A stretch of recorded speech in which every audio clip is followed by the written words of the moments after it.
আমাকে যারা স্বার্থপর বলো, একটু নিজেকে প্রশ্ন করো, কখনো কি কেউ বিনা স্বার্থে আমাকে মনে রেখেছো? এই যে ভিডিও বানাইতেছে আর ওই যে শুরু হয়ে গেছে, দেখেন শব্দ শুনতেছেন, শব্দ শুনতেছেন। আমি কিন্তু ফ্ল্যাটে, এই যে অবস্থা দেখুন কি শুরু হয়েছে। কথা বলতেছে ভালো মতন, মনে হইতেছে ঝড়গা লাগছে। এগুলা কোন ধরনের মহিলা আমি জানি না রে ভাই। কিভাবে ভিডিও বানাবো বলেন?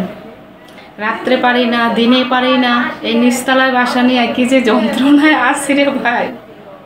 নেটে সমস্যা, ওয়াইফাইয়ে সমস্যা, বলা যায় না। মানে বাসি না মরি। আবার গরম দেখেন, সব মানে ঘাম কি পরিমাণে।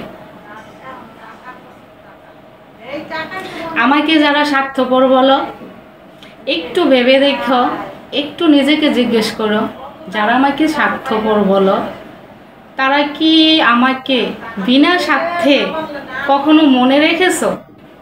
একটু বিবেচনা করো, তাইলে উত্তরটা পাইবা। বিনা স্বার্থে না কেউ কাউরে মনে রাখে না। মনে রাখতে হইল পিছনে স্বার্থ থাকে। তো কথাটা বলার আগে যারাই বলবো, আমারে না, বুঝে শুনে বলবো। বিনা স্বার্থে কেউ কাউরে মনে রাখে না।